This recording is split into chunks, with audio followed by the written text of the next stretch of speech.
નમસ્કાર દર્શક મિત્રો, આપ નિહાળી રહ્યા છો તાપી મિત્ર ન્યૂઝ ચેનલ। તો હવે નિહાળીએ સમાચાર વિગતવાર।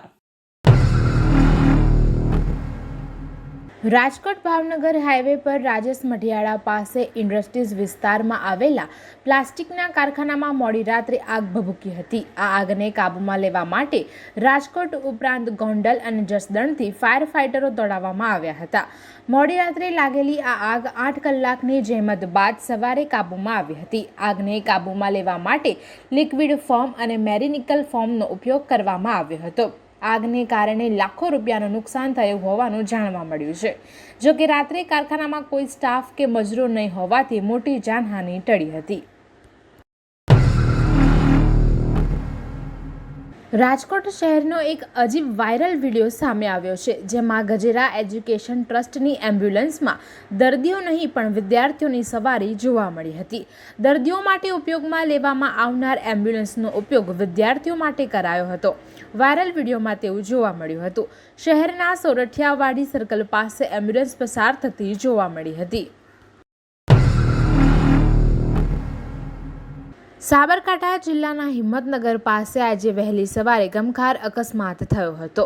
હાઈવે પર ઇનોવા ટ્રેલરના પાછળના ભાગમાં ઘૂસી જતા 60 લોકોના ઘટના સ્થળે જ મૃત્યુ નિપજ્યા હતા, જ્યારે અન્ય એકની હાલત પણ ગંભીર છે।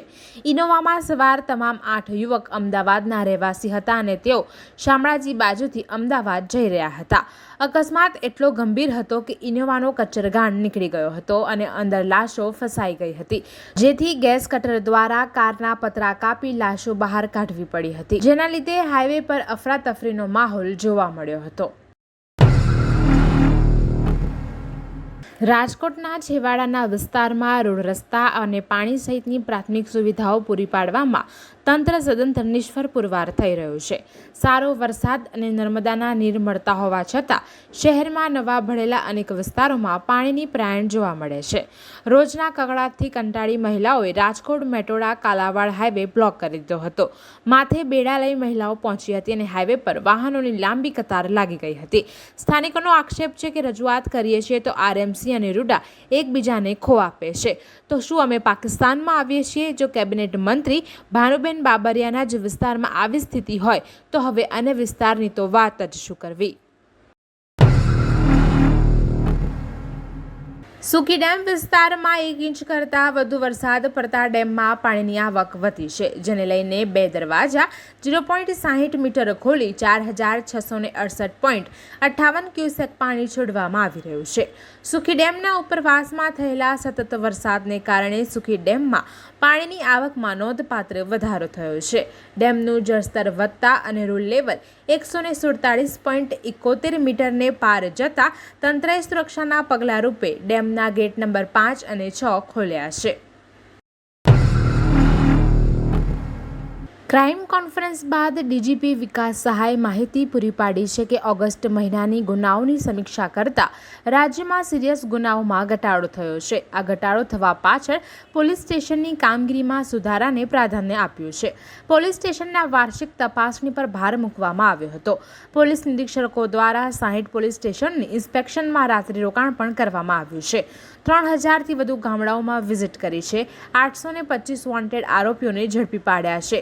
તેરા તુજકો અર્પણ અંતર્ગત 327 પ્રોગ્રામમાં 17.5 કરોડ મુદ્દામાલ માલિકને પરત સોંપાયો છે। વ્યાજખોર ઝુંબેશમાં 163 આરોપીઓની અટકાયત કરી છે। 33 કરોડના દારૂનો નાશ કર્યો છે અને સાયબર ફ્રોડના 26 કરોડ લોકોને પરત અપાવ્યા છે। મ્યુનિસિપલ કમિશનર દિલીપ રાણાએ આ અંગે માહિતી પૂરી પાડી છે કે વિશ્વામિત્રી નદી અને કાંસનો સર્વે ચાલી રહ્યો છે। વસાહતો અથવા બાંધકામ પરવાનગીઓની ચકાસણી બાદ માર્જિન ભંગની 10 લોકોને નોટિસ પાઠવી છે। હવે 3 દિવસની મુદત પૂર્ણ થયા બાદ કાયદાનું ઉલ્લંઘન જણાશે તો પાલિકા બુલડોઝર ચલાવશે। અગોરા મોર, મેરીલેન્ડ પાર્ટી પ્લોટ, ગ્લોબલ શાળા, કાશીબાગ ચિલ્ડ્રન હોસ્પિટલ, કારેલીબાગ એસ્ટેટ સહિતના સ્થળોએ માર્જિનનું ઉલ્લંઘન જણાય છે। ચર્ચાસ્પદ અગોરા મોલની વિવાદિત દિવાલ અને ક્લબ હાઉસના માર્જિન મામલે નોટિસ પાઠવી છે। અંકલેશ્વરની પાનોલી ઔદ્યોગિક વસાહતમાં સ્ટીમ હાઉસ લિમિટેડ નામની નવનિર્મિત કંપનીની ચીમનીનું બાંધકામ ચાલી રહ્યું હતું. કામદારો ઉપર કામગીરી કરી રહ્યા હતા તે દરમિયાન અચાનક જ સ્ટ્રક્ચર ધરાશયી થઈ જતા 30 મીટરની ઊંચાઈ પર 4 જેટલા કામદારો ફસાઈ ગયા હતા. કામદારો ઊંચાઈ પર ફસાઈ જતા દોડધામ મચી જવા પામી હતી. આ અંગેની જાણ કરવામાં આવતા જ ફાયર ફાઇટરો ઘટના સ્થળે દોડી આવ્યા હતા. ફાયર ફાઇટરો દ્વારા તાત્કાલિક બચાવ કાર્ય શરૂ કરવામાં આવ્યું હતું. ક્રેનની મદદથી કામદારોનું રેસ્ક્યુ કરી તેમને સલામત રીતે નીચે ઉતારવામાં આવ્યા હતા. સુરતના ઉગના વિસ્તારમાં એક વિચિત્ર અકસ્માત સર્જાયો હતો. ગેસના સિલિન્ડર ભરીને જઈ રહેલો એક 3 વ્હીલ ટેમ્પો ટાયર ફાટવાને કારણે પલટી મારી ગયો હતો. ત્યારબાદ ટેમ્પો BRTSની રેલિંગ સાથે અથડાયો હતો. આ અકસ્માતને પગલે ટેમ્પો ચાલકને ગંભીર ઈજા પહોંચતા આસપાસથી લોકો દોડી આવ્યા હતા. ટેમ્પો ચાલકને 108માં નજીકની હોસ્પિટલમાં સારવાર અર્થે ખસેડવામાં આવ્યા હતા. અત્રે ઉલ્લેખનીય છે કે ટેમ્પોમાં રહેલા ગેસના સિલિન્ડર જો ફાટ્યા હોત તો મોટી દુર્ઘટના સર્જાય તેવી શક્યતા હતી. આ સમગ્ર ઘટના ત્યાં લાગેલા CCTVમાં પણ કેદ થઈ જવા પામી છે.